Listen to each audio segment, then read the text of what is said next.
I'm in Malad now. Malad is one of the northern suburbs of Mumbai.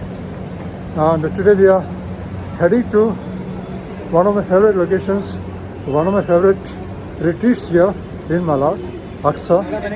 Aksa is known for its beautiful village and Aksa Beach, one of the most popular and scenic beaches here in Malad. So let's take a bus from here and head straight to Aksa. So this is the market right next to Malad railway station west.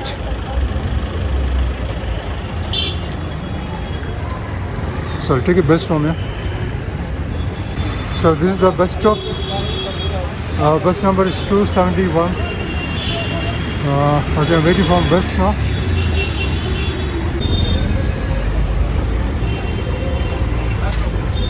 After about half an hour on the bus, I finally reached Aksa Village, the beautiful Aksa Village. And now I'm heading straight to the Aksa Beach, the very popular, beautiful Aksa Beach here. This is a very scenic place filled with greenery all around. There are buses, rickshaws and cabs available to various suburbs of Mumbai, especially Borivali and Malad from here. And the beach here is one of the most beautiful beaches in Mumbai suburbs. And the famous Madh Island is about 4 kilometers from here, just about 4 kilometers. So this is Aksa Beach here. So let's walk onto the beach now. Aksa Beach. Beautiful. See, these vendors here selling all these toys. Beautiful, colorful toys. There are many children here. The time is 4 p.m. This beach is less crowded compared to more popular ones like Juhu or Gurgaon Beach. But you can still expect a decent number of people, especially in the evenings. Right now it's afternoon and the crowd is slowly building as the evening approaches. Even then it remains comparatively less crowded than the main city beaches. Like many beaches in Mumbai, you'll notice that most people here are fully clothed. Beach wear or skimpy outfits are quite rare here. The vibe is more local and family oriented. It's not just about people being conservative. The condition of the water at many city beaches also plays a big role. These beaches often have strong currents, uneven seabirds, and water that is not always clean. Now let's explore these stalls here. This is sweet corn. Sweet corn कितने का आता है भैया? कितने आता है? 40 रुपया. 40 rupees sweet corn. And this is soda, various flavors. And these are toys, colorful plastic toys for children. And this is vada pav. This is a vada pav vendor. And so many things here. And this particular thing always fascinates me. I don't know the name, so I don't know. There are several things. This is peanut. This is a peanut, and this is tamarind, and there's a kind of berry, and this is mango, raw mangoes. And this is all and several things.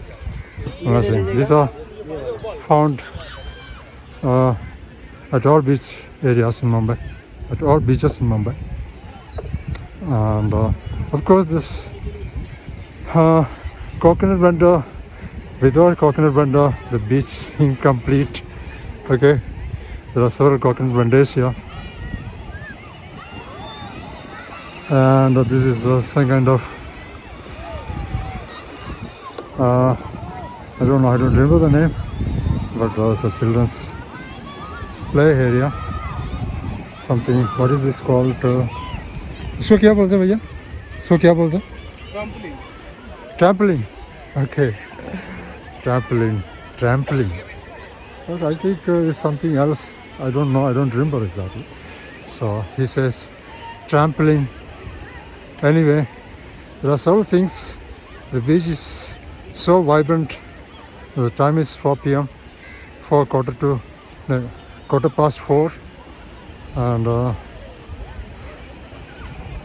see, hundreds of stalls here selling all kinds of stuff, food items. The view from here is even more beautiful. The makeshift food stores, the people enjoying themselves on the beach, and the vast expanse of the sea glowing under the afternoon sun create a scene that feels almost cinematic. There is something raw and unfiltered about it. The atmosphere here feels minimal without the kind of amenities you see at Bandra Bandstand. Still, there are several hotels and resorts lining the coastline, tucked away among trees and lush greenery. This is one of the lesser known beaches, mostly known to locals in Mumbai. Tourists usually head to popular spots like Juhu, Marine Drive and Girgaon Beach in South Mumbai because those places are more established and widely promoted. But Mumbai and its suburbs are home to so many beautiful beaches that remain overlooked. Many of them don't get the attention or development that they truly deserve. I honestly feel we should highlight these hidden coastal gems, improve basic amenities and create thoughtful entertainment options that attract visitors without disturbing their natural charm. If promoted responsibly, these quieter beaches could offer a completely different experience of Mumbai, not just a crowded city vibe, but a calmer, greener and more peaceful side of it. Beaches and natural surroundings have always had a special pull for me. The open sky, the sound of waves and the quiet presence of trees instantly calms my mind. Whenever I get free time, I naturally find myself drawn to places where I can feel closer to nature. It doesn't have to be anything grand. Just fresh air, greenery and little silence are enough. Right now I am in this beautiful garden right next to Aksa Beach. It's named after Dr. P.J. Abdul Kalam, the late president of India. It's a very beautiful garden.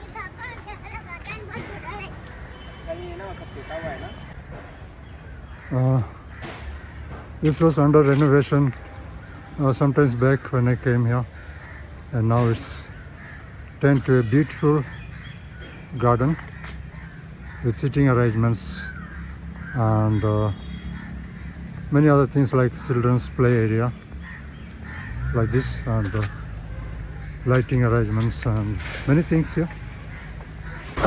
So this is the board here, Dr. APJ Abdul Kalam Udyan, not PJ Abdul Kalam, APJ Abdul Kalam. It's closed now. Now I've hopped on a bus from here and I'm heading to Madh Island, which is about 4 to 5 kilometers from here, Aksa Beach. I got off the bus at Madh Church. There's a popular church here called the Church of Our Lady of the Sea.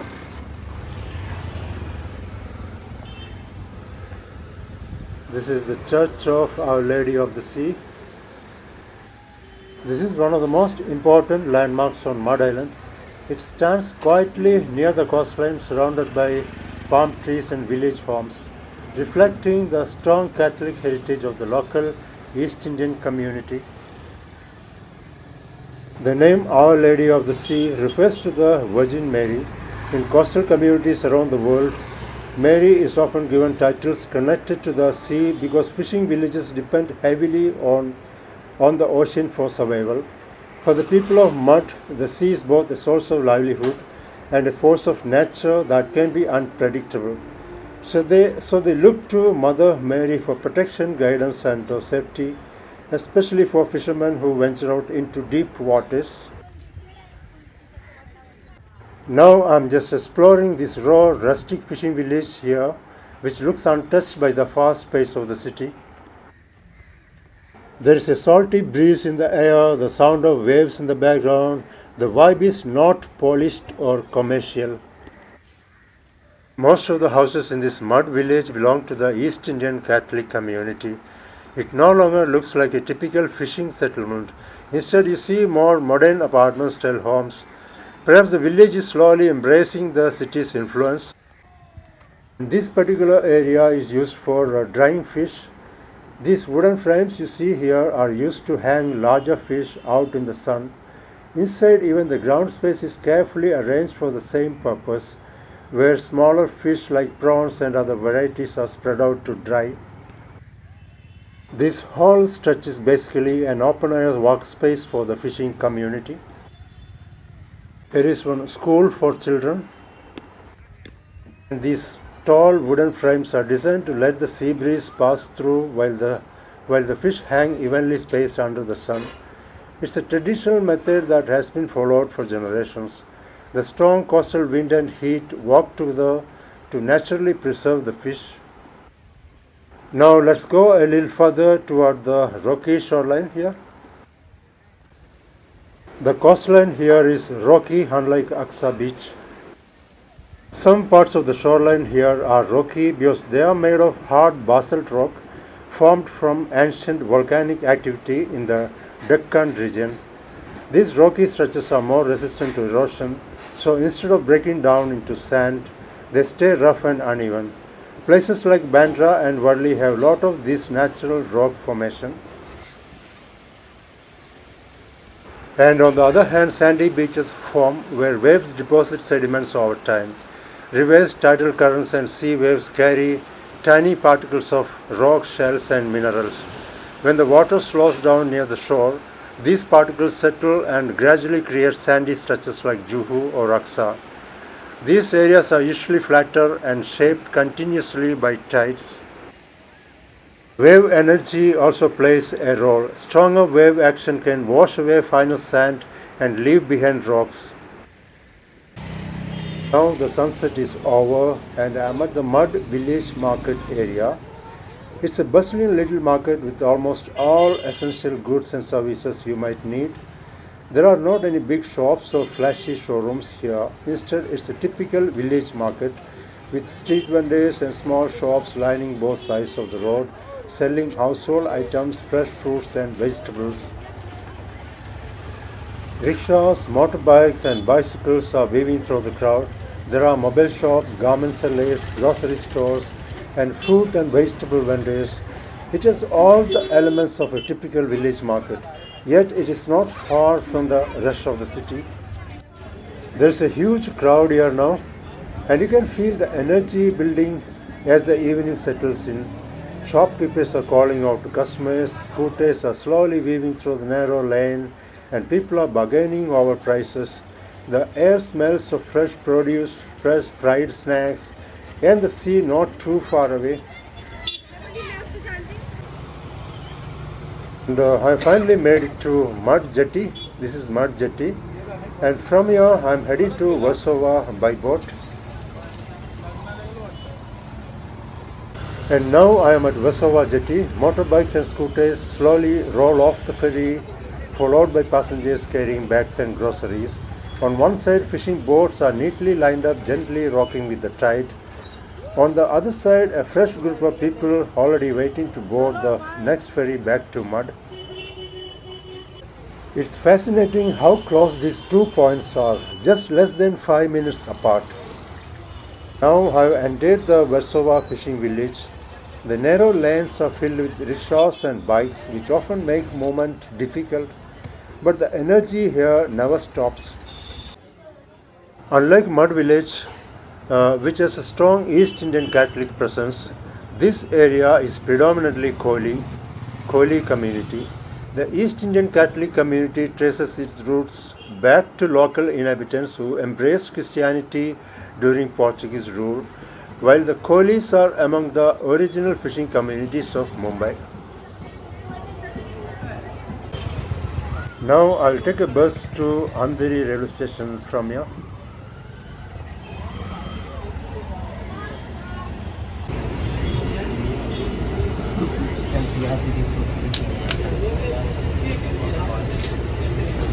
It has been a long day. I've just reached the Andheri railway station. I'm signing off for now. Catch you in the next one. Don't forget to check out my video every Friday. Thank you so much. Bye bye.